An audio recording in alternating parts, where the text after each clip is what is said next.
My mother-in-law thinks I cheated on my husband because we are having a girl, then lays hands on me. There has not been a girl born on my husband's side of the family in more than 100 years. There's a huge running joke that the men in his family cannot produce female babies. Fast forward to our wedding night, where my mother-in-law looks me dead in the eye and says, "Now go make us our sons. Don't you dare let us down." I nervously laughed, and we departed. On our honeymoon, we got pregnant with a baby girl. Everyone was so shocked when we announced it was a girl, and most of the family denied it up until the moment she was born. That's when the horrible comments started. Whenever my husband isn't around, my mother-in-law and her family members will make snarky comments like, "I wonder where she got that nose. It's definitely not the husband's." Well, as it would happen, we are now expecting our second baby, and yes, it is another girl. I begged my husband not to tell the mother-in-law the gender when we found out, as I just wanted to enjoy a bit more of this pregnancy before she ruined it. I had decided to keep the mean comments his mother made to me about our first daughter to myself, as she's old and in poor health, and I felt guilty about potentially ruining their relationship when she probably doesn't have many years left to be around. Regardless, he insists on announcing it at our next visit, and we do exactly that. As soon as she heard it was another girl, tears welled in her eyes, and she started shaking her head back and forth and sobbing. She then started yelling at me, calling me a cheater, and demanding I get out of her house. The husband immediately stands up and starts yelling at her, asking what her problem is, saying that she needs to apologize to me, and watching her mouth in front of her grandkids. She says through broken wails that those girls are not ours. She's a cheater. My son did not make those girls. I start crying hysterically and pick up my daughter, who is utterly confused as to why daddy is yelling at grandma and mommy is now crying. My mother-in-law then looks at me and starts yelling, "I let you get away with it the first time. I took you in his family. I allowed my son to believe he fathered that stupid girl, but I will not allow it again." The husband is now heated. He gets extremely mad and starts screaming at her, saying that she is out of line and how dare she call his daughter names. He then goes on to say that we are leaving, and until she comes to her senses, she will never see any of us again. She tried to say something more, but he cut her off and yelled at her, "By the way, Mom, I love that little girl more than I ever loved you." He is shutting us out of the door. I cried and broke down and told my husband all the little comments she and her family have made to me when he's not around while we drove the 2 hours home.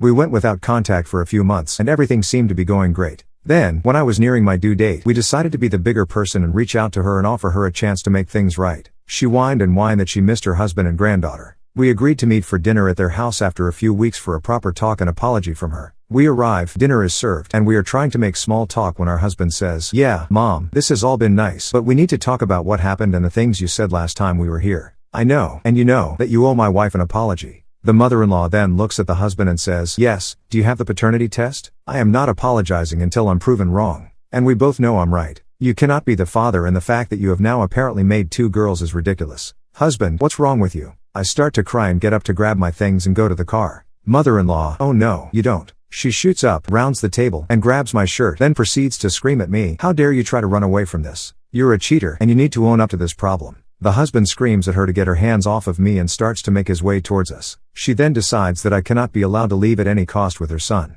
She slaps me across the face. The husband then gets in between me and his mom and starts to scream at her. My husband is furious, and I'm crying hysterically. He grabs my hand, and we are making our way to the door when my mother-in-law grabs a snow globe from a shelf and throws it directly at me. It connects me in the back of my head. I fell to my knees from the pain, and before my husband could put together what just happened, she was grabbing anything she could find to throw in my direction. I'm on my knees on the ground, holding my head with one hand and my belly with the other. Husband is screaming at the top of his lungs for her to stop, and she proceeds to try to get close enough to kick me. Thankfully, she is old and in bad health, so she loses momentum quickly, and as a last resort, my husband pushes his mom, and she falls back into a shelf by the front door, and he rushes me out. He drives me to the hospital, and I end up getting 6 stitches in my head and being monitored in the hospital for 4 days. The baby ended up being fine, and the hospital demanded we file a police report. We find out that when his husband pushed his mom into the shelf, she ended up breaking 2 fingers and is claiming the excessive force hurt her neck very badly. Cops showed up and took our side of the story and compared our own report that we filed once at the hospital. They told us that the mother-in-law is demanding to press charges against her husband for assault while we are pressing charges against her. So then my husband gets arrested but is quickly released after his father-in-law is forced to tell the truth, and his mother-in-law then gets arrested. Our father-in-law is now begging us to drop the charges, saying that no one was hurt and that we are being cruel by locking up an elderly woman. We are currently at home, waiting for baby number 2 to arrive. I am on a strict bed rest order, and my husband has taken the week off of work to help pamper me and take care of our first daughter. I asked my husband if, once baby number 2 arrives, we get paternity tests for both girls to send to his mom in jail. As a huge FU, he thinks it's a hilarious idea and thinks we should also make copies and send them to all the relatives who were entertaining his mom's craziness, along with a written letter saying goodbye. I bet none of them will ever see us or his daughters again, and he hopes they're all happy knowing that they've ruined any chance they had to have a relationship with him or our children ever again. Story 2. Mill compared my imperfect pregnancy to Syl's perfect one for 9 months. After Syl gave birth, she and my husband both cut contact with Mill. My husband and I have been married for well over 2 years and have been together for 7. He's amazing, quite literally the man of my dreams, and I have an amazing life with him now. My parents and the rest of my family love him. I'm Mexican and have a really big family. Fortunately, I haven't heard a single member of my family say they didn't like him, as he is a gentleman to everyone, which is what made me fall in love with him in the first place. We are the perfect partners and we rarely have arguments except when it comes to his mother. Mill is a nightmare, to say the least. My husband's family is smaller compared to mine. Other than his parents, he has a sister who got married last year.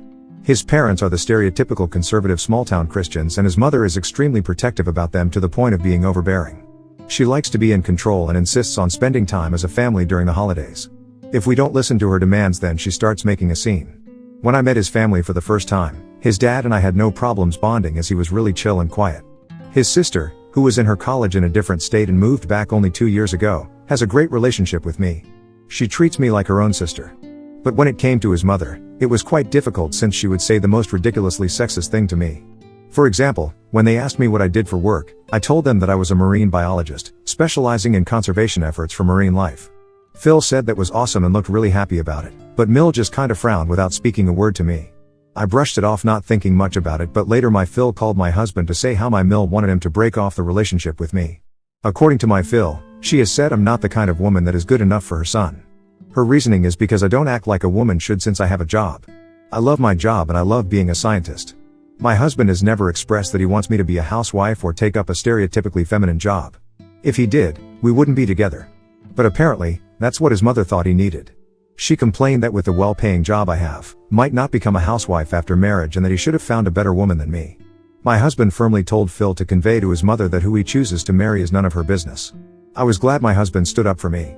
This was a green flag for me, and also why I didn't walk away from our relationship right then and there after hearing what his mother thought about me.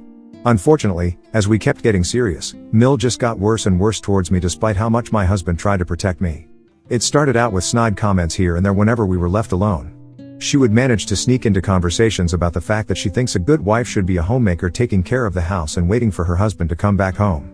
She also made it clear to me on several occasions that I didn't look like the kind of woman my husband should have brought home, as I am not feminine enough to carry children. At first, I didn't take it seriously, as I figured she might be joking, but when she kept repeating it, I realized she was serious about it, and I was shocked by the way her mind worked. One day when we were over for dinner after Mill had insisted on us coming over, she went off on this rant about how she missed living in a world where women took care of their own family and men went out to earn for their family. My husband quipped, saying that the world didn't work like that anymore and that he was lucky to have a partner like me, since we both earned quite well and took care of the house together. Mill shook her head hearing this and started saying how women should act like women and men should act like men. I knew she was knowingly talking about this, but I tried to keep a cool head. Phil told her to calm down, and that this wasn't the time for that kind of discussion we needed to have, but she got mad seeing that he was not supporting her. She continued to say how she was just speaking the truth and that she wanted the best for her son. She then looked towards me pointedly. I had heard enough from her, so I quietly got up from the table and asked my husband to drive me home, which he readily agreed to do. He looked at his mother with disappointment and we walked out. Later, when Phil called to mend things, I firmly told him that it wasn't up to Mill to decide who her son gets married to, and that she should stop trying to taunt me unnecessarily about having a job. Phil agreed and tried to apologize on behalf of her, but I wasn't having it. My husband agreed and told his dad that if she didn't apologize, then he would not be going back to see her ever. Perhaps his threat scared her into apologizing to me, and I asked her to never bring it up again, and she agreed, so I managed to let that situation roll off my shoulders. Unfortunately, snakes don't shed their skins easily, and just a few months later, when my husband and I first started living together, this was before we got married, and I had to go on a research expedition for a few weeks, she found out and called me to ask who was going to take care of the house and her son. I was confused hearing her questions and put her on speaker so my husband, who was driving next to me, could hear her as well. I asked her what she meant by that, and she started to say how now that I was living with her son, I needed to stop being so immature. She continued to say how I should not go out for these expeditions and commit more to being a good partner to her son. My husband angrily told her that he didn't need anyone to take care of him and that we were equal partners who shared responsibilities. She got upset and started to say how we could not get married since I didn't know how to be a proper wife. My husband asked her to mind her own business and cut her call. When my husband proposed to me, my Mill was extremely unhappy, but she was even more unhappy when she found out that we wanted a small wedding. I had a huge family and it would be expensive for us to invite all of them, since we were also looking to move into our own place, so I finally chalked it down to all my close family members, and I had already made up my mind to have a celebration with the other family members later and treat them. But Mill started arguing with my husband, saying how she wanted to invite all her friends who she had not met for a very long time, and our wedding would be the perfect occasion for it. When my husband asked her if she would be paying for their plates if we did agree to invite them, she got offended, saying how as his parent, he should feel ashamed to even ask this since we both earned so well. We scoffed hearing her response and made it clear that we had already made up our minds about having a small wedding, and if there was any uninvited guests that she had invited, then she would be responsible for their meals. Mill didn't like this, but she could not do anything about it. During the wedding, she was loudly complaining about everything and made it very apparent that she hated my wedding gown.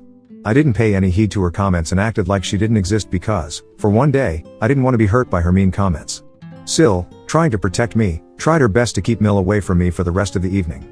Last year during mid-April, we found out that I was pregnant, which was such good news for us since we had been trying for some time. We waited until I was around 9 weeks pregnant to tell our close family and friends about it. My Mill was quite upset that she was not the first one to know. She called me to say how, as my husband's mother, she had every right to know first and that she was disappointed in me. I told her how we wanted to wait before saying such important news, and that if she wanted to complain, she could feel free to call up my husband, since I was in the mood to listen to her lectures about what a good woman should do. Just a month after I had announced my pregnancy, as luck would have it, Sil told us that she had just found out that she was pregnant also. We were shocked yet pleased to hear about this. This just meant that there would be one new addition to our family. Sil wasn't yet married but had a serious long-time boyfriend who we had all met.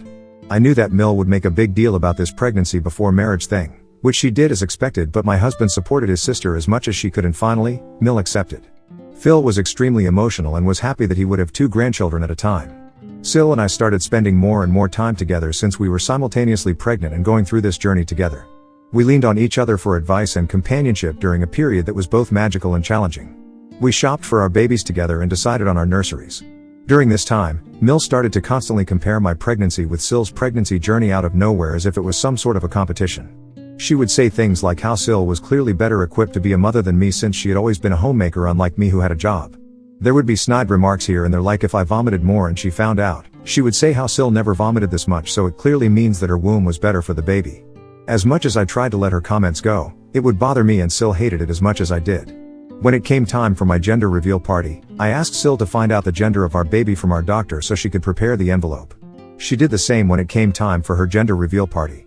Mill was furious when she found out about this and had a major meltdown. She turned up at our doorstep screaming at us that I was trying to take away her grandchild from her by not allowing her to organize this gender reveal, and that my husband should put his foot down when it came to me so she could be more involved in my pregnancy. My husband didn't like the way she was speaking to me, as it was starting to give me a headache, so he told her to get out or she would be cut off permanently from our grandchild's life. As usual, she made a scene, crying and insisting that she only wanted the best for her grandchild, but made her exit eventually. Later, we received calls from Phil and Sil as they were concerned with how she was acting, and we had to tell them everything that had happened. Sil was shocked to hear how her mother was behaving and urged me to rest as much as I could because clearly, I was distressed after all my Mill screaming. During Christmas, my husband told his mother that we weren't coming to Christmas since I couldn't travel long distances. She was pissed to hear that, arguing how he was trying to stray away from his family, and when he refused to listen to her, she hung up in the middle of the conversation. We thought she understood and would not bother us again. To our surprise, a week later, she texted him saying we should be at her place sharp at 4 p.m. My husband texted back to her reminding her about their conversation earlier about us not coming. She decided to call him and started screaming at him that he had no right to avoid family by acting like this, and started asking questions if I was trying to deter him from coming. My husband told her that it was both our decision to not go, and she started screaming again about how he needed to control his woman. Understandably, I started realizing how controlling and toxic Mill was becoming day by day, and would share my concerns with my husband and Sil.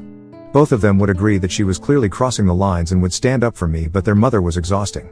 When it came time to give birth, we didn't have time to inform anyone, as I went into preterm labor at 33 weeks and our baby boy was born at 34 weeks via emergency C-section after all efforts of natural birth failed. After my husband checked that both I and the baby were okay, he announced our son's birth on the family group chat and also informed my family. Everyone was so happy and busy congratulating me, but Mill had yet another meltdown about not being told I was in labor and that the baby had been born. She sent us a barrage of texts personally saying how she should have been there in the delivery room with me watching her grandchild coming into this world. This was absolutely ridiculous, since I would have never allowed her in, but I didn't reply to correct her delusions as I was busy with my baby. When we announced his name, she called my husband crying about how it sounded too Mexican and that he should keep a different name. When my husband said he liked our son's name, she said how it could be our son's middle name, but we needed to keep a different name. We obviously didn't listen and she kept fussing about it. When it came time for her to meet our son, she insisted on calling him a completely different name, which took us by surprise. She tried to justify saying how this could be her special little name for him, but my husband firmly asked her to cut it out. She also hates the fact that I breastfeed my son because then I would have to take him away from her, and she says that I should start feeding him formula so then she can spend more time with him. My mother, who was also present with me, informed her how a newborn baby needs to have breast milk, but Mill kept arguing that it was not fair. As you can imagine, her taunts and controlling nature were becoming more and more unbearable and clear to everyone. The final straw came when she invited me out for lunch, saying that she had something important to talk about. I kept trying to cancel the lunch several times, but she begged me, saying that it was imperative that we had to meet. When I turned up, she greeted me warmly and we sat down to order our food. I then asked her why she wanted to ask me out for lunch, and it was then that Mill asked if I had thought about who our son's godfather would be. I pursed my lips hearing this, since I knew she would not like the answer. I carefully explained to her how Sil and I had discussed this and we were each other's children's godparents. Mill burst out crying in the middle of the restaurant hearing this and started yelling about how I could do this to her. She said Sil had her family and I should make her my son's godmother, since she had every right to take care of my son as his grandparent.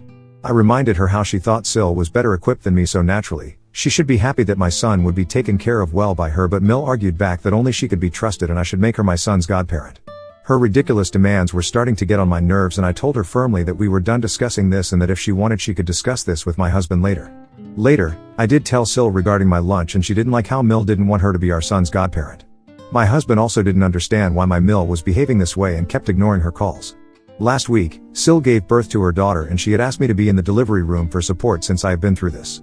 I happily obliged and was there with her throughout the night while my husband and my mother took care of our son at home. In the morning, after Sil had given birth and I made sure her boyfriend was there to take over the duties, I left to come back home and rest. Throughout the day, I received calls from Mill, but I was too tired to talk with her and was busy spending time with my son. In the evening, my husband, who had gone to check on his sister, came back home amused. I thought he was happy to meet his nephew, but he told me that he was even happier for another news.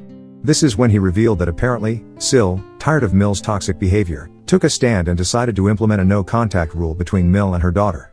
He told me how when Mill showed up at the hospital unannounced, Sil asked the nurses to refuse to let her in. Only Phil was allowed inside to meet the baby, since Sil didn't want her mother's judgments about her daughter. This was shocking and quite unexpected, as I had never imagined that Sil would stand up to Mill this way. This also made me realize why Mill had been calling me the whole day. She was perhaps trying to either blame me or persuade me to convince Sil to see her granddaughter. When I talked with Sil later, I found out that this decision came after witnessing the extent of Mill's actions towards me all these years. The decision to go no contact was a necessary boundary to protect her daughter from Mill's toxic influence. It was a moment of reckoning for Mill as the consequences of her actions finally came crashing down. The fallout has been severe, and Mill is completely cut off from her daughter's life, unable to witness the precious moments of her grandchild's early days. Since then, I have started to think if it would be the right decision for us as well to cut off Mill permanently. Would it be too cruel? Update 1. Hello everyone. First off, I just want to thank you all for your kind words and advice. It means a lot to me. I didn't think this would get as much attention as quickly as it did. My husband and I have not had any contact with Mill since we found out that Sil has cut her off. She continues to call us, but we ignore them. I discussed with my husband what I was thinking, and we agreed that for our mental peace, it would be better for us to cut her out permanently, since there is no guarantee that she won't behave the way she behaves with me with our son. To everyone asking why we waited for so long, you have to understand that my husband is the oldest who grew up in this toxic upbringing, so he never really saw how wrong this all was until his mother started misbehaving with me. My husband has always supported me and protected me, yet his mother is just too much to handle. Hence, we set up a group video call with his sister and Phil where we discussed our decision, and they are on our side. Now we just need to inform Mill about our decision. Update 2. If your eyeballs are itching for an update, then you better sit down. It's a bit long. My husband decided to go to call his mother and tell her about our decision yesterday evening. When she first picked up the call, she started screaming at him about how long it had been since he had talked with her and that she wanted to meet our son immediately. My husband remained quiet until she was done with her demands, and then gently let her know about how she was right and that he needed to step up and be more of a man. Mill immediately agreed, saying how this is what she had wanted from him all along, but my husband interrupted her, saying that as a man of our family, he had decided to cut her off from us permanently to protect us from her toxic ideology and drama. My Mill was dumbfounded at first hearing this, perhaps trying to process what he had just spoken, and then when she understood the severity of our decision, she started saying how she was coming over to meet us and that nothing could stop us from meeting with her grandson. My husband immediately warned her that we wouldn't let her in and we would call the police on her for trespassing on our property. She then started screaming that this was probably my decision and that I was tearing the family apart. My husband told her to think whatever she wanted, but he was done with her, but she continued to scream how this is why he should have never married a woman like me and that she knew I was bad news all along. My husband got pissed, naturally. He reminded her that we were not the only ones cutting off contact and that Sil has done the same thing, so the issue is clearly her and she needs to start accepting that. Mill, as usual, kept arguing back that I had polluted the minds of everyone and that I had successfully taken her children away from her. My husband exasperatedly told her that if she wanted to blame someone, then she should blame herself for not only being a bitter person but also a racist. He said that everyone was just done with her and she needed to come to terms with her own evil actions. This shut my Mill up and he blocked her after their conversation. I have done the same. I have also informed my family about the situation and to not pick up Mill's calls for now. I feel bad for my husband and Sil for not having a supportive mother, but I'm also glad that I won't ever have to go through such shitty situations ever again. Update 3. It's been 2 months since my last update and I am happy to update that our son is doing well. Sil and I continue to remain close and we regularly meet up so our babies can have playdates. It is adorable to see how they are bonding and I hope that they continue to be each other's best friends as they grow up. Also, another happy update is that Sil is finally getting married to her baby daddy, as we all knew that she would. Now coming on to the main update, we continue to be no contact with Mill.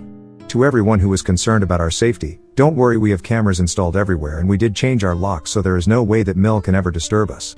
I doubt that she will ever confront us publicly since by now a lot of people know exactly why we cut her off, so she must be definitely embarrassed. After we cut off all contact with her, she did try to persuade Phil to talk with us, but he refused and let her know that he was getting sick of her too. I guess when her own husband told her this, it might have finally made her think, because a few weeks later, she asked Phil to tell us how sorry she was for everything that she had done to me. I doubt that she genuinely feels apologetic, which is why we continue to not talk with her until today. Phil and my family continue to visit us and bond with our grandchild, which is how it is going to be in the near future. Story 3. Mill told me to hand over my son to her after my husband passed away in an accident, but I said no. Next day my boy went missing, so I told the cops. Now she's charged with kidnapping. I, 32F, am an orphan. I have been told that my mother abandoned me at a fire station when I was just a baby. I don't even know my real birthday and have never met or tried to find out anything about my birth parents. My upbringing has been far from conventional, as I grew up without a family, bouncing between various orphanages. However, things changed when I turned 11 years old. A childless couple, named Mr. and Mrs. Williams, BTW, I have made up these names as well as all other names so hopefully no one can find them, had come to our orphanage to look at potential children to adopt. Somehow they selected me and Mrs. Williams seemed very enthusiastic to adopt me. The paperwork took some time, but when things were finalized, I thought my life would change for the better. It was a strange feeling to finally leave an orphanage and go with them to their house. Mr. and Mrs. Williams were quite well off and both of them seemed kind to me, at least in the very beginning. Mrs. Williams was very strict when it came to neatness and would always spank me on my hands if my bedroom was not tidy or if my hair was not properly combed at all times. She would say how she had always had a vision of her daughter being absolutely perfect and I needed to live up to her expectations. Mr. Williams, on the other hand, was a bit odd. He would always come into my room as an accident while I was changing. As an 11-year-old, I believed his lame excuses, but as I started growing up, I noticed it used to happen more and more. It really made me uncomfortable, so I begged them to let me have a door lock. However, Mrs. Williams refused and told me that everyone's bedroom needs to stay open and accessible at all times. I tried to tell her about Mr. Williams opening the door randomly and she brushed it off, saying I was just making excuses about her husband so I could have my way. One night, I suddenly woke up feeling really thirsty, but as I opened my eyes, I noticed Mr. Williams standing in my doorway staring at me. I screamed in fear and he ran out in a panic. My scream must have woken up Mrs. Williams because she came into my room running, and this is when I told her that her husband had been watching me. I guess my panic expression might have convinced her because she looked furious and went downstairs to talk to her husband, who was pretending to watch a football game like he usually does. The next day, she called one of her neighbors to help put up a door lock in my room, and for the first time, in a long time, I felt safe. However, she did make me promise to only keep the door locked at night or while I was changing during the daytime, which I happily agreed to. As a child, it was quite difficult for me to understand the deal with Mr. Williams, because you have to understand that no one ever taught me that what he was doing was disgusting. All I knew was how it made me feel. I wish I could write that he learned his lesson and changed for the better, but he didn't. Although he could now no longer barge into my room during my vulnerable times, he would ask me uncomfortable questions whenever Mrs. Williams was not around. A woman's intuition is never wrong, and I learned to trust my gut. Hence, whenever Mrs. Williams went out for grocery shopping, I would lock myself inside my room or find an excuse to go outside and spend time with other children in my neighborhood. I guess spending time with other people of my own age group made me realize just how better their life was than mine. They had dads who they could just run to for comfort and they didn't make them uncomfortable. They had moms who constantly kept checking in on them and brought them snacks or water. Although I knew that I needed to feel grateful that Mr. and Mrs. Williams adopted me and gave me a much better life than the one I had in my orphanage, I still wished every day that I could get love and comfort like other children did so easily. I guess this is why as I grew up, I got involved with the wrong crowd in school. I was so focused on being accepted by other people that I didn't care much about my reputation. This is how I got involved with drug addicts and meth heads who thought skipping school and not doing homework was fun. I wish I could go back and smack myself on the head, but I guess everything happens for a reason.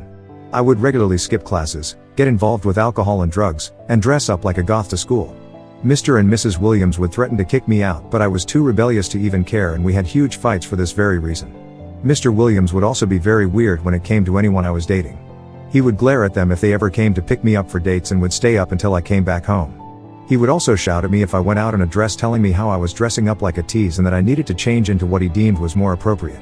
He would also have an issue with my long hair and would comment creepy things like how my open hair could excite a boy, so I needed to tie it up in a ponytail. At first, I would keep quiet whenever he commented something like this, but it slowly started to irritate me more and more. I guess this also made me drink more so I could forget how unsafe and uncomfortable I felt in their house. It wasn't until one night when I was coming back from a party after partying all night in the wee hours of the morning that I stood on a bridge and watched the most beautiful sunrise that I had ever seen. I don't know what it was, but it just made me cry and cry. I know this doesn't sound like a dramatic moment, but I understood then that the reason I was being so rebellious is because I hated my life and I hated everyone and everything in it. If I kept going down this path, then I would one day end up dead like the other alcoholics and meth heads in my town. I knew then that I needed to do something about it. I needed to escape from this town and these people. I can't say that a change happened overnight, but I did stop partying and put my head down and studied. I did lose a lot of friends, but at least my grades improved. Mr. and Mrs. Williams were happy seeing a positive change in me, but I knew I wasn't doing it for them. I was doing this for me. When I finally graduated high school, it felt like I had finally crossed a huge obstacle in my life. Although my grades were not Stanford worthy, they were still good enough for me to join a decent college. However, this is when Mr. and Mrs. Williams showed their true colors. They refused to let me apply to any college out of town. I was shocked, since they were the ones who had been pushing me to improve my grades. During our fight, Mrs. Williams confessed that the reason they had even thought about adopting someone like me was so that I could feel grateful to them all my life and spend the rest of my days taking care of them. Mr. Williams agreed and went on to say how children are supposed to be built-in caretakers, and this is the least I could do to repay back all the years of money and energy they spent on me. I was speechless after hearing their words. Mrs. Williams didn't just stop there. She went on to say how she had worked so hard and kept me safe from her husband all these years so that I would not find an excuse to just up and leave.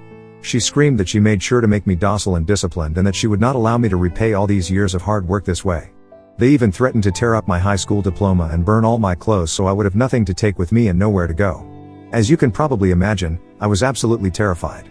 If I already had a strong desire to leave before, after that conversation, my determination only grew stronger. In the dead of night, I quietly gathered all my important documents and some clothes, and I made my escape through the window without making a sound. The only thing I left behind was a letter on my bed, warning them that if they ever tried to come after me or involve the police, I would make sure Mr. Williams ended up in jail for all the inappropriate things he'd done to me throughout my life. I made it clear that I wouldn't hesitate to share my story with everyone. I didn't have a specific destination in mind, but I had enough money for a bus ticket, and at 18 years old, I knew that I was finally free from my adopted family. I had a friend named Lorraine who had moved to a nearby town, but we had managed to stay in touch over the years.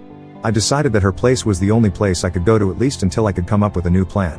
When I showed up on her doorstep in the early hours of the morning, looking disheveled with my bag, I must have definitely appeared like a runaway, which I was. However, Lorraine and her parents warmly welcomed me inside. She was so excited to see me and could not stop hugging me.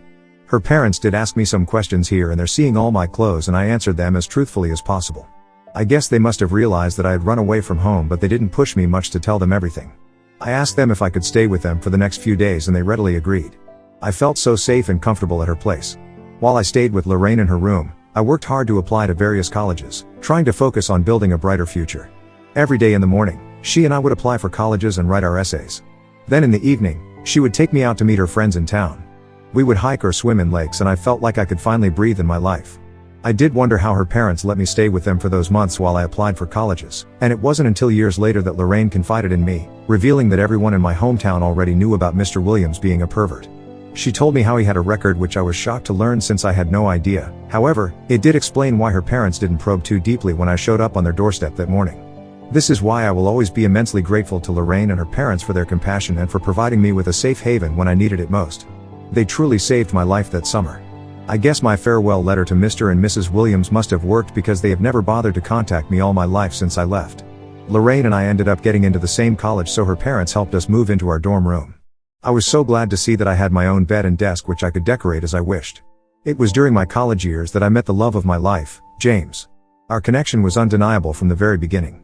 He was the sweetest guy I had ever met. Talking with him made me feel like I had butterflies in my stomach.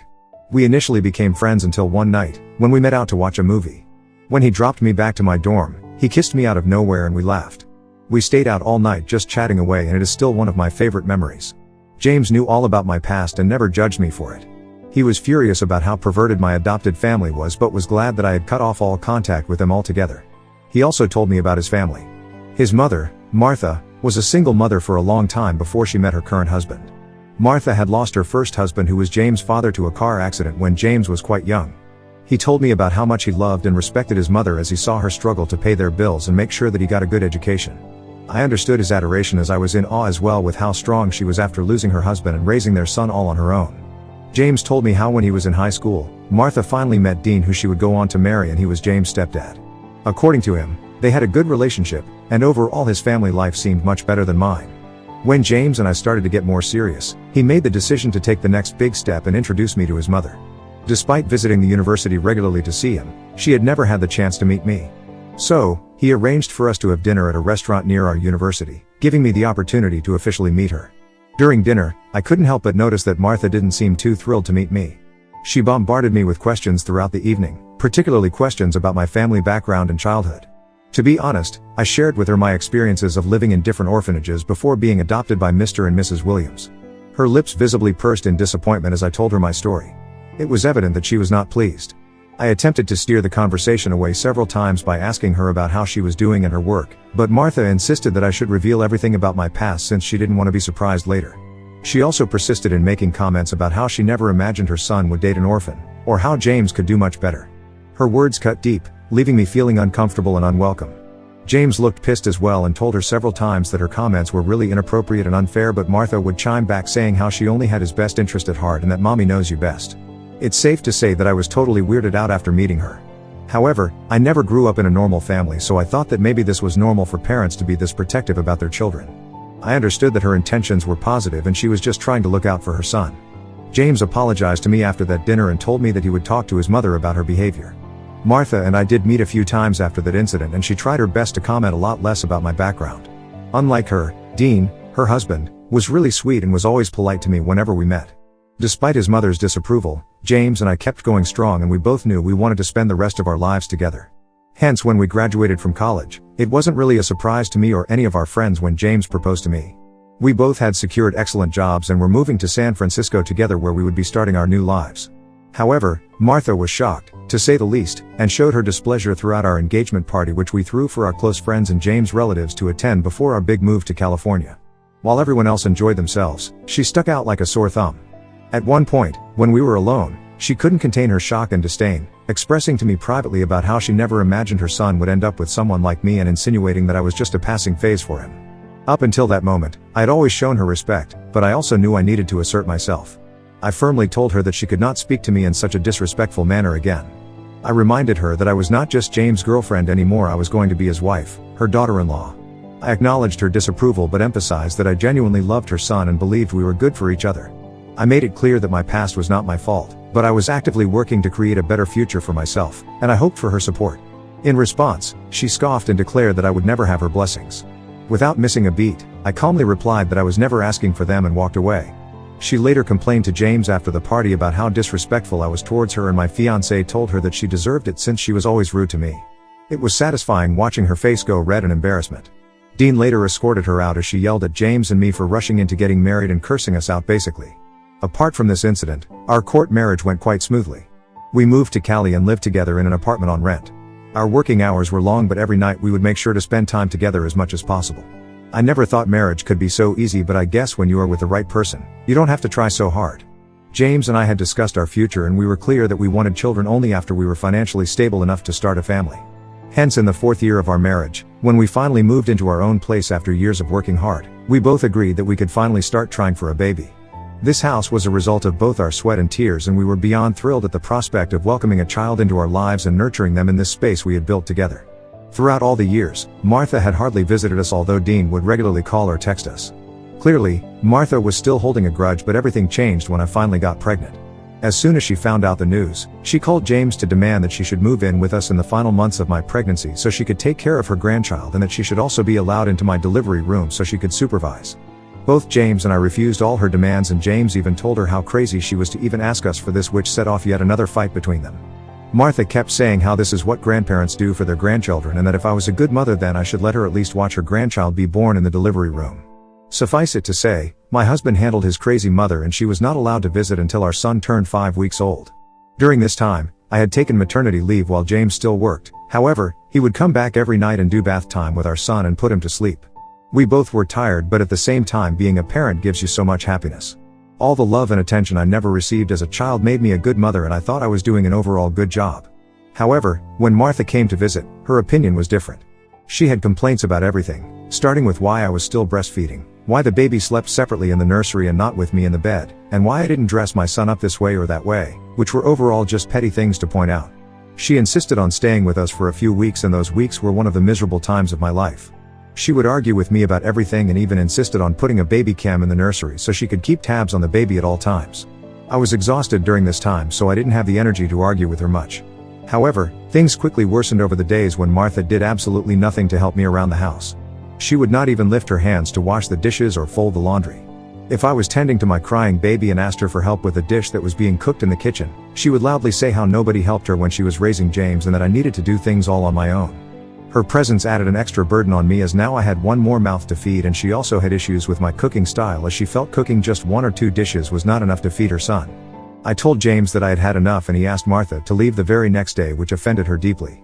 She yelled at him about how she deserved to spend time with her grandson and that we could not keep her away from him. When James pointed out that she never even lifted a finger to help me around the house, which is what loved ones generally do when they are visiting new parents, Martha complained that I was being a lousy mother who was not working hard enough around the house, which is why she wanted to teach me a lesson. Suffice it to say, that James kicked her out of the house the very next day despite her protests. After Dean picked her up, she did send me multiple text messages saying how I was the reason for all the discord in her family, and in one of the messages she even wished that I should have died while giving birth.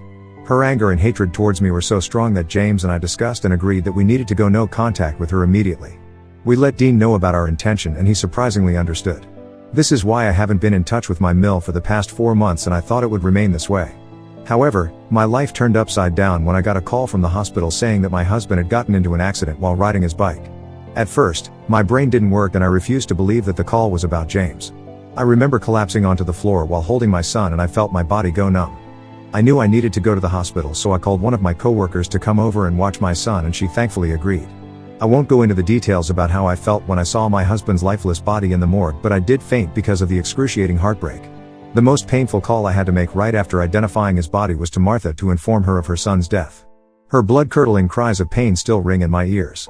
After finding out the news, my friends and James' relatives rushed over to California as soon as they could to be there for me and my son. We had to organize a funeral, which thankfully my friends took charge of, as I was in no state of mind to do anything. I agreed, and we stepped out into the backyard. Initially, she expressed her condolences, mentioning how she understood the pain of losing a husband and expressing her wish that I didn't have to endure such grief. However, her tone quickly shifted as she went on to suggest that I was not in the right state of mind to care for my son properly during such a vulnerable time. She boldly proposed that I should allow her to take my son with her so she could raise him away from all the grief and depression surrounding us. I was utterly taken aback, staring at her in disbelief as she continued to justify her proposal by saying that if I was really a good mother then I should not be selfish enough to hold on to her grandson at such a difficult time. I don't know what came over me, but all the years of pent-up anger and resentment just came flooding out, and I screamed at her to get out of my house. My voice echoed so loudly that guests inside the house turned their heads in concern. My friends rushed to my side, and as I recounted Martha's outrageous demand, they looked at her with a mix of horror and disgust. Martha began to yell back at me, but my friends intervened, firmly escorting her out of the house.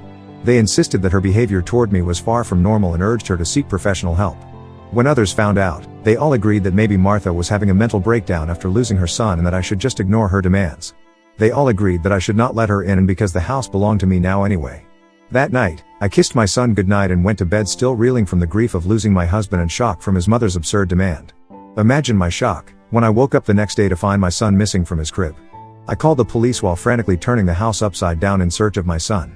It was only when officers arrived at the house and questioned me if I knew someone who could have taken my son while I was sleeping, it clicked: this had to be Martha's doing.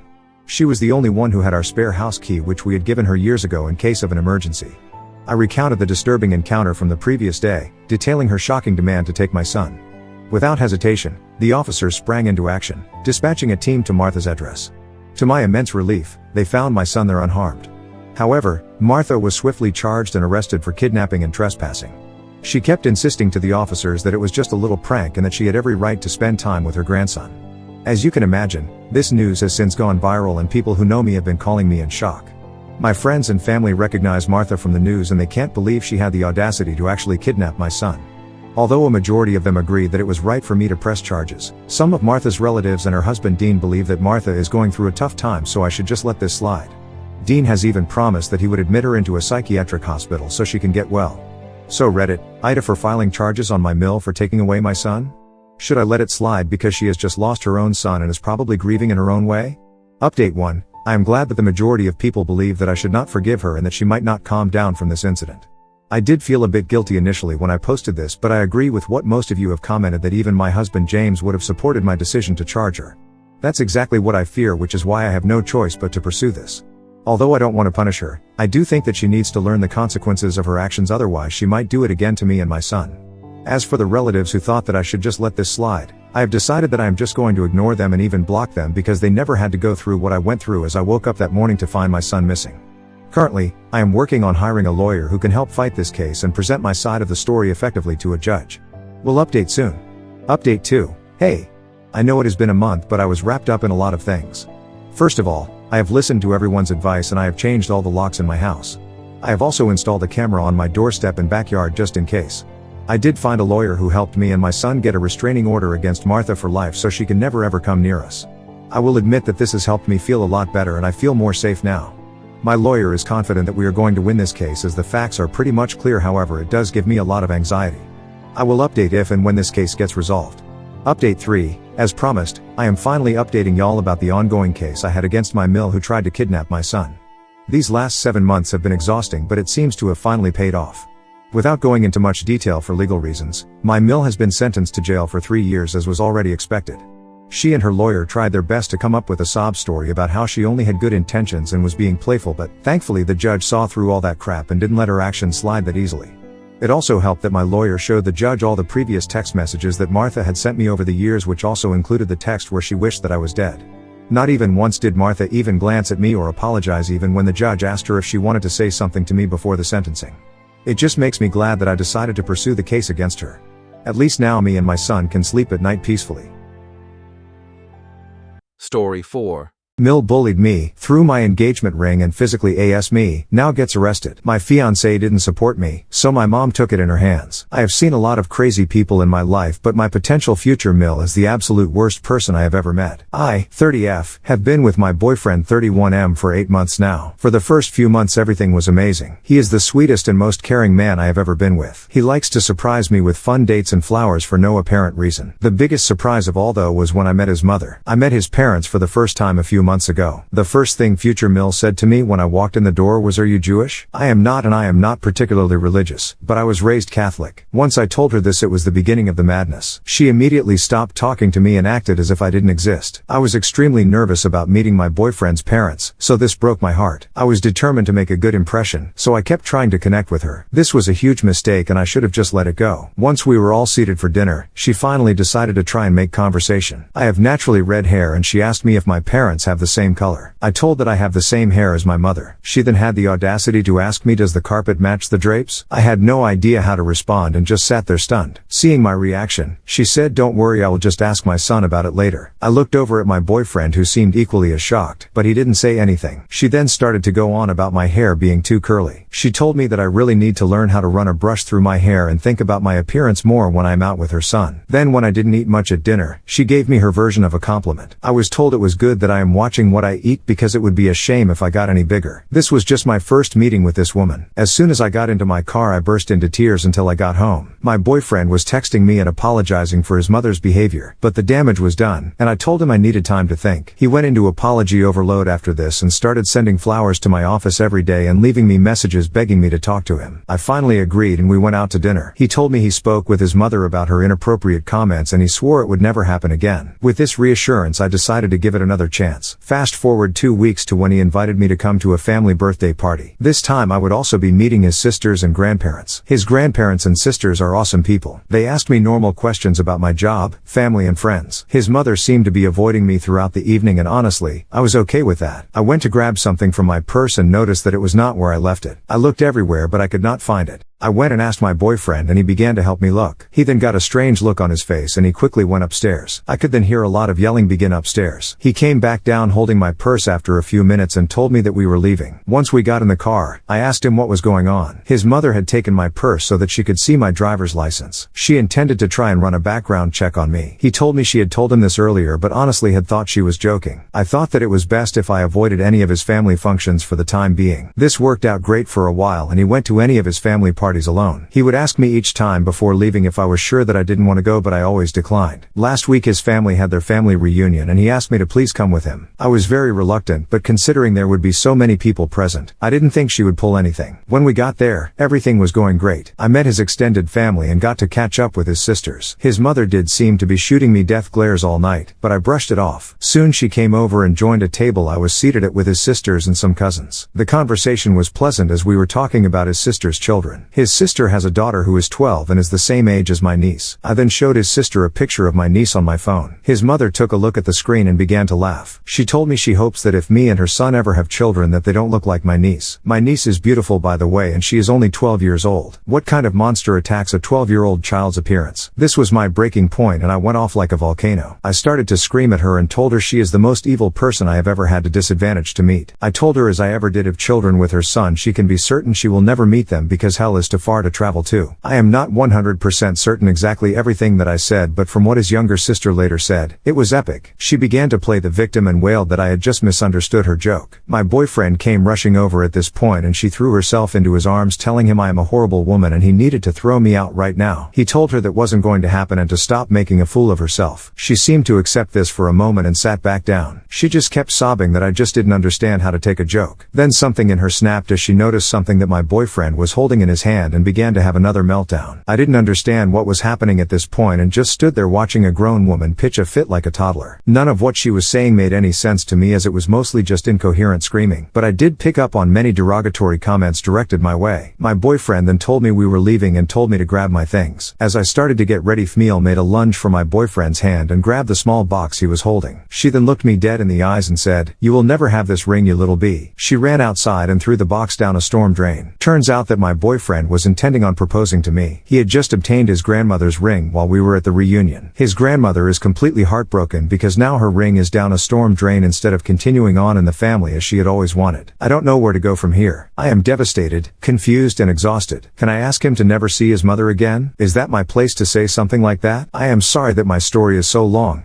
but I really needed to get this rant off my chest. Update 2: I have been getting a lot of messages asking for an update on the ring situation. Unfortunately, it could not be found. The city came out to try and assist, but they could not uncover anything. My fiancé and his family were devastated by this and many of them have ceased communication with Fmeel because of this. The ring had high significance in the family, more than I understood at the time of writing my first post. This was literally the straw that broke the camel's back for many of the family members. His sisters have chosen to keep contact with Fmeel and one of them told me that she is playing the victim card. That she is saying she had a mental break and we all need to be more compassionate and understanding of her. I call this total crap and I know she knew exactly what she was doing when she threw the ring down the storm drain. I have a theory that the ring never went down the drain to begin with. I think that maybe she hid the ring somewhere on herself and threw the box down the drain. I have no way to prove this, but I have expressed this concern to my fiancé and his family. It's a rather large house though and could be hidden anywhere. I don't think the ring will be found anytime soon if this was what happened. On a happier note, I am now engaged to my fiancé. My engagement ring does not have the same sentimental value as the other ring, but I love my new ring just the same. I am very happy to be engaged and I cannot wait to spend my life with my fiancé. My fiancé is on low contact now with his mother, but word has reached her that we are engaged. After she found out, she apparently refused to leave her room for 3 days. She refused to speak to anyone or eat any food. The drama of this woman is unbelievable to me. Soon after I was told about her condition, I started receiving a lot of strange emails and phone calls. I started getting phone calls from strange men asking me to perform perform a variety of different sexual things for them. Obviously, I was modified by this and immediately changed my phone number. I told my fiancé what had happened, and he thinks that someone must be giving out my number to men they meet by mistake. I didn't believe that, so I did a Google search of my phone number and found a few Craigslist ads written about me. The descriptions are just too similar to my appearance. They even mention my red hair. I truly believe this is Fmeel doing this. She knows how to post on Craigslist as she sells a lot of used things online. I have also mysteriously been signed up for a variety of different dating sites and porn sites. If this is Fmeel, then I just don't know when she is going to stop. This is low level to drop to, and I cannot believe how pitiful this woman is. I showed this all to my fiancé and told him about my suspicions. He doesn't think his mother has the tech savvy to be able to pull this off. Then what he said next chilled me to my bones, as I thought his older sister liked me. He said his older sister had mentioned that to maintain a healthy relationship you should be checking your partner's phone daily. She proceeded to tell him there should be no secrets and I shouldn't have a problem showing him my phone when he got home. I was going to ask his sisters to be in my bridal party, and now I don't even know where I stand with them. Do they hate me too? What in the hell did I do to deserve this? I truly don't know who I can trust anymore. I have decided to limit what I tell them going forward, as I currently think they are Fmeel spies. For now, I'm going to try and enjoy my engagement and put this all out of my head. I guess I will just wait and see what happens with his family. Update 3. I have been getting messages asking for an update on my situation with my Fmeel, so I thought I'd make a quick post on what happened most recently. My fiancé went no contact with her after everything that happened. This lasted all about a week before she showed up banging at our door. My fiancé was at work and I was alone at home at the time. She was wailing that she was sorry and just wanted to see me to apologize. Since I have neighbors who were beginning to watch this spectacle, I let her inside to talk. At first, she was very apologetic and said she just wants to have a fresh start. She was pretty convincing, and I was actually considering just letting it all go. That's when she saw my Christmas tree and all hell broke loose yet again. She began to scream that I was trying to convert her son to Christianity and that I was just a little whore who was trying to ruin her family. I kindly asked her to please leave and that she was not welcome here, but she was not budging. She told me that no son of hers would ever celebrate Christmas and proceeded to run towards the tree. She began tearing off every ornament and throwing them, leaving them smashed on the floor. I have many childhood and family ornaments on my tree that are very precious to me. Several were smashed in her rampage. I had to grab her and physically drag her away. This ended with her punching me several times and biting me on my hand. I finally was able to throw her out the front door and grabbed my phone to call the police. She proceeded to scream like a banshee out front and call me every name in the book. The police arrived soon after, and just like that she completely stopped her fit and began to try and play the victim. She told the police that I was an intruder in her son's apartment and that I had attacked her. The police had arrived with an ambulance, which was promptly taken to because she was feeling faint and was in distress after my brutal assault on her. The police then came to interview me and I told them what had actually happened. I showed them the bite mark on my hand and the bruises that were beginning to form. My fiancé arrived at the scene and immediately came to my side. He confirmed to the officers that I do live there, and his mother is a nutcase. Seeing that her son was siding with me, sent her into yet another tantrum. The police asked me if I would like to place charges against Fmeel. I looked to my fiancé and I could tell that he was conflicted on what to do. I had to do what would make me feel safe in the end, and I decided to place charges. Fmeel was first taken to the hospital and then arrested upon her release. She is now facing charges for assault and I have taken a restraining order against her. This has placed a serious strain on my relationship with my fiancé. He and the rest of his family want me to drop the charges against his mother. He tells me that since I have a restraining order, she can no longer come near me, so I have nothing to worry about. I don't think he fully understands how terrifying this experience was for me. He tells me that it is my decision in the end and he will stand by me, but he doesn't want to see his mother go to prison. Part of me just wants to pack my bags and run. I told him that I felt this way and he is begging me to stay with him. He says that we can move and have no contact with his family in the future. I am so confused and conflicted on what to do. Update 4. Please read other posts. Well everyone, I know I will be trashed for being so stupid, but many of you have asked for an update. I left my fiancé after everything happened and I was heartbroken. A few days after leaving and staying with my parent, I found out the news. I am pregnant. I came to the apartment to tell him the news and his mother was there. Yep, he decided to side with her. She screamed the loudest banshee scream I have ever heard. She told me I need to get an abortion immediately. I told her that I would not do that. I planned to keep the baby. That is when this monster attacked me. She started to hit me in my stomach area. After this I called the police. The bastard did nothing to help, only said stop to her from the sidelines. I think he wanted the baby to die. Luckily they are doing just fine. I truly regret dropping the restraining order. I now don't know what to do. I think he still has rights as a father, but I don't know how to fix it so they don't have access. I am now pregnant and alone living at my parents'. Any advice is appreciated. Please leave out the negative negative comments. I am not sure I can handle them. Deleted update edit. Previous post was taken down because I posted too soon. Please read past posts for clarity. I have been asked many times about what happened after. When I got home that day, my mother took one look at me and was furious. I had a black eye and bruises. I declined the ambulance and went straight to my parents. My mom led me to my bed and made me a cup of tea. Then she just kept asking who did this. She thought it was my ex, but when I told her the truth, she was even more furious. I explained everything to her that had happened. I never told her before, and told her all the gory details. She calmed me down and left to go make me some food. But she actually left the house. A few hours later she came back. She had what she called her trophy, which is actually a large clump of ex-male hair. She actually put it in a memory box. She told her that she will never lay eyes on her grandbaby and many other colorful things. My mom is actually an ex-bodybuilder and very into fitness. After that I got a call from my ex and he just screamed at me. Mom took the call and told him never to contact me again or he will get the same treatment that was given to me. He has not contacted me since.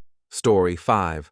Mill kicked me and my husband out of her house on Christmas Day. And the middle of tense family gathering on Christmas Day, tensions between Op, their husband, and his sister escalate into a heated argument. Insults are exchanged and Op and her husband are eventually kicked out by Mill. Later Mill wanted to reconcile, but what happened left her on shock. I've posted a couple times on Reddit about my Mill and Sil problems. It's a long story, but to keep it short, my 30F husband's 31M sister 35F has been rude, disrespectful and outright racist to me pretty much right after she met me. We've had one too many uncomfortable moments and she's treated me really bad so many times I lost count. Mill, 66F, knows about all this but she's always insisted on us trying to get along with her and forced her presence into us. Always taking her side and no taking a no for an answer when it comes to us setting our boundaries. With that being said, DH and I have been avoiding Sil as much as we can all year, but we knew that we wouldn't be able to do so during the holidays, which brings us to Christmas. We went to my in-laws for dinner and, as expected, she was there. She ignored us and we ignored her, as usual, and the day went by smoothly, for the most part. When it started to get late, we decided to open presents, so my Phil started handing them out. We opened a few and my Mill got a present from her daughter that took her a long time to open and then they started talking about it, so my Phil asked me to help him handing out my presents. I got my husband's and gave it to him and said I guess you can just open it, and his mom looked at us in that moment and I said look what I got him. To what her daughter suddenly exploded and said something like why the F can't you just wait? I honestly didn't think it was such a big deal and didn't hear all that she said because I was getting the other present that complimented the first one, but I heard my husband say don't you talk to my wife like that, and then a fight started because she called me a B. It was awful. Everyone was yelling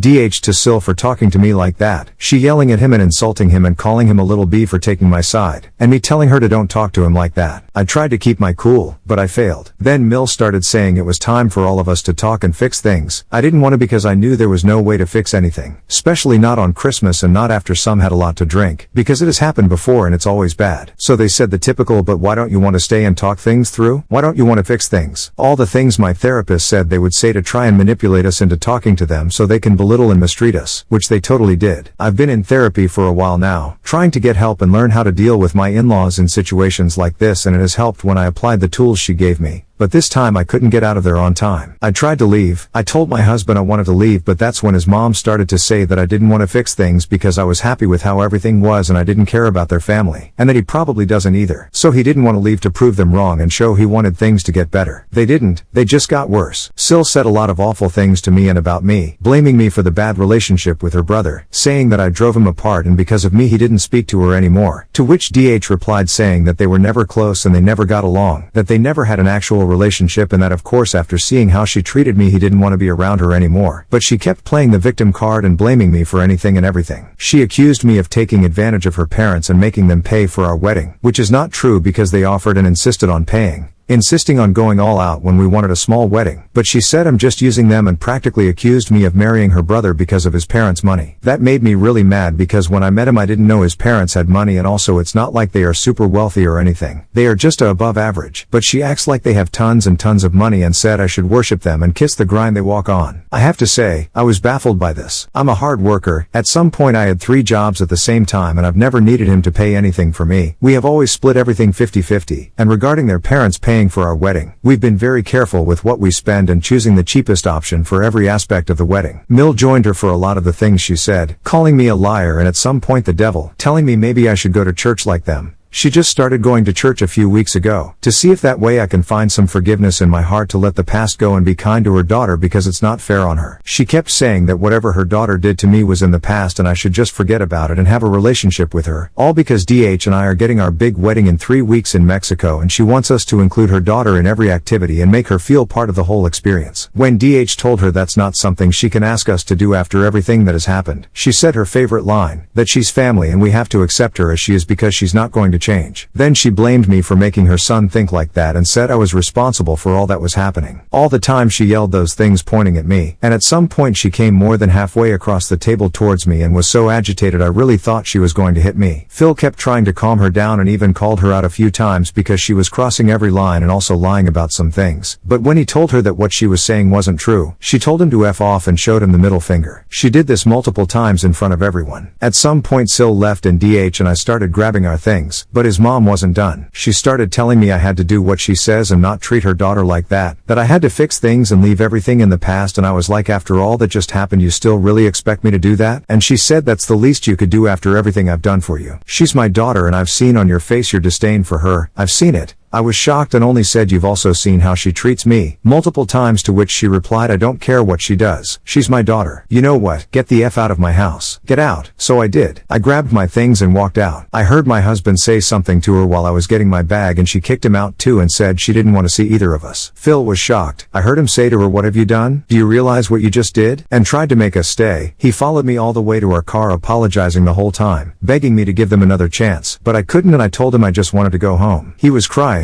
He hugged me and apologized again before I got in the car. Then DH and I left. I cried while we drove home and then some more when we got in the house, and a lot more when I saw my husband cry like a little kid while I hugged him. He fell asleep crying in my arms. It absolutely broke my heart seeing him that way and I cried for hours after that. The whole experience was traumatizing. I still get all shaky when I remember all that was said and done to us. The next day we got a text from his mom apologizing for what happened the night before and asking us to go to dinner so the 4 of us can talk things out. DH asked me what did I want to do and I only said I wasn't ready to talk about that yet. I've never been treated that way before and he said he wasn't ready either. So he told her we couldn't talk to them yet and she asked us to please let her know as soon as we can because she feels awful and wants to fix things. As of this point, we haven't seen them yet, but my husband has been getting messages from his dad telling him how bad his mom feels. I got a couple messages too but decided not to respond because I'm still upset and need to cool off before I say anything. I feel terrible for my husband because it's his family, but I'm also heartbroken because of how they treated me. I don't know what to do. I've never been in a situation like this before and it's so overwhelming. At one point they made me doubt all that I know and all that I've seen, and made me think I was the problem and I thought maybe everything would be better if I wasn't here anymore. I'm scared because this has taken a toll on my mental health for a while now and now it's just worse, and I don't know how to take care of myself while being here for my husband. I just hope we can both get through this. I know I can count on him. I'm just scared that I might not be strong enough. Update. Thank you to everyone who commented on my original post and gave me advice. I truly appreciate it. Some of you asked for an update, so here it is. After all that happened on Christmas Day, DH and I decided to uninvite his sister and set some boundaries with her mom in order for her to attend. We met with his parents to hear them out. His mom apologized profusely. She cried a lot the whole time saying how sorry and embarrassed she was for her behavior. And we said it would take us time to see where we are regarding our relationship with her because what she did and said was awful. And we couldn't just forgive her and act like nothing happened. I was very clear about this when it was my turn to speak. I told them I couldn't trust them anymore and that I didn't even know if I could ever forgive what they did. So I needed time. I also told them I was only considering the possibility of having them around because they are my husband's parents, but that I didn't want to be around their daughter ever again. I'm not going to risk my mental health or expose myself again to her abuse and disrespect, and there is nothing they can say to change my mind. They said they were sad to hear that, but that they somehow understood where I was coming from. Among the different things we said, we told them about uninviting their daughter. We told her she was not welcome to our wedding since she clearly said she doesn't approve of our relationship and showed in front of everyone she has no respect for either of us. So we didn't want to have her be part of our wedding celebration. Mill cried and said she was hurt and that she didn't expect that to happen. Phil said he understood, but it was hard for them to accept that. But we stood firm and didn't let that change our minds. We left that conversation after laying everything out and getting things out of our chest. It was hard, but it had to be done, and I have to say I did feel bad for Mill. But I'm also hurt because of all the things she said to me before and how she treated me. Our wedding was beautiful. It felt like magic. It was all we ever dreamed and more. And we had an amazing time with our closest family and friends. We were very happy that day, and the days surrounding it. When we came back from our trip, things went back to how they were, and not in a good way. My in-laws kept trying to act like nothing happened, inviting us over for dinner/drinks or just to hang out like we used to before. When DH and I declined, they said they didn't understand why and that things were good in Mexico. Why are you acting like this now? Things got worse when one day they invited us to watch a football game and didn't say anything about their daughter going too until the last minute. And when we found that out and said we were not going, they started recriminating DH for breaking the family apart and saying things like, she's your sister, you need to step up, you and your wife need to fix things with her, even after we told them we were done with all that. Phil even told my husband that his grandparents, that were also going to the game, won't live forever and that at least he should do this for them. DH has told them already we don't want to be around his sister and that the relationship with them is not like it used to be, and that they behaving like this is not helping making things better, but they refuse to accept that. It seems to me that they only said they understood and respected our decision in order for us to have them in our wedding and be in good terms during the family trip, but the moment that was over and we came back they just kept acting like they used to. So, yeah, things are pretty much the same now. DH and I didn't talk to them for about 2 months until his birthday when we went to dinner with his parents and grandparents. It was tense, but I did my best to put things aside for him so he could celebrate his birthday in peace. We haven't seen them or talked to them since, and I don't think we will until the next birthday/important event, I guess. It makes me sad to be in this position and I feel even worse for my DH, but I know this is what's best for us. And that's what we are focusing on now, just us and make our relationship stronger. Thank you again for your kind and reassuring words, I definitely needed all that. If you enjoyed these Monster Mill stories and still need something to listen to,